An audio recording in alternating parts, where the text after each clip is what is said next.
All right, peace and blessings, everybody. November the 11th, the year 2017. Schuyler Barbeau is going to get out in 9 days. He sent the second bulletin. These are like 30-page documents where he writes an entire newspaper. I've uploaded it to his webpage. If you scroll down to the bottom, and if you don't want to hear me read it, because I'm going to try to read the whole thing into YouTube, it's going to take an hour or more probably. But if you want to read it yourself, just download all 30 pages right here. Unconstitutional, A Patriot's Bulletin, Volume 1, Issue 2. And he does his own artwork. He's a very talented artist. This is what it looks like.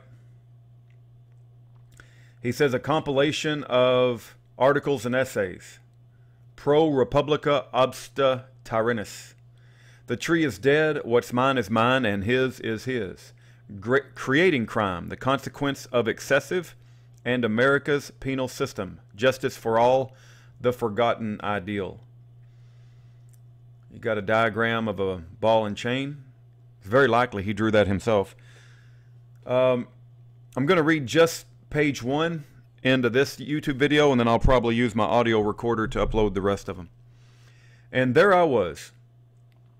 I made my own AR-15 rifle with certain features and capabilities under the belief that I had the right to keep and bear arms as the Second Amendment so secures. I believed by making my own gun I would avoid the government's jurisdiction to regulate and tax firearms that are produced and travel in interstate commerce, and that I wouldn't break any of the government's gun control laws.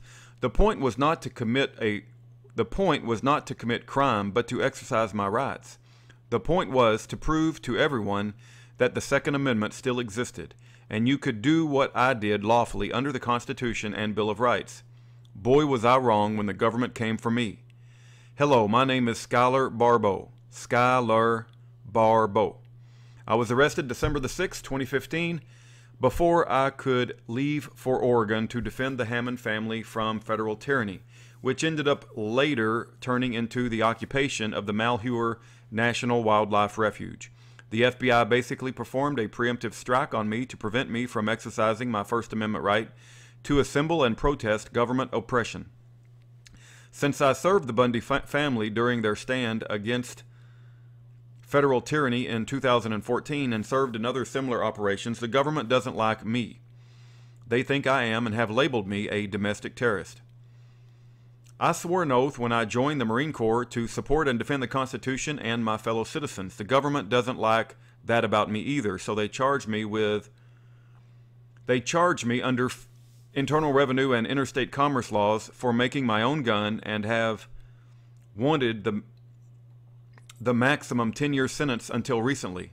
As of this writing, the prosecutor filed their sentencing memorandum and now wants 72 months when my guideline range is 21 to 27 months.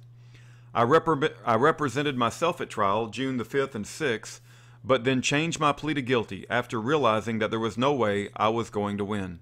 The judge denied my perfect argument in my motions and said the court acknowledges that Mr. Barbeau wishes to undo decades of jurisprudence, but will not assist him in rewriting the law. I got that order during the first day of trial. It's like marijuana. It will not matter what anyone argues. The federal government is not going to legalize it, and likewise, homemade short-barrel select-fire guns. Whether interstate commerce is actually involved or not, it's not going to happen. I have been and will continue to fight for our rights and on the side from dealing with my case, which sentencing is set for September the 8th. I will exercise my freedom of speech and the press with my bulletin to bring awareness to and express opinions on matters of public interest, i.e. government corruption, tyranny, and all things unconstitutional to you, the people. This bulletin may feature writings from other people and will change from time to time as my creativity brings it forth. So therefore, enjoy. For freedom and liberty and the Republic, in God we trust. Schuyler Barbeau. All right, that's the introduction to Unconstitutional, A Patriot's Bulletin, Volume 1, Issue 2. The last line of peaceful defense between a tyrannical government and the defendant is jury nullification.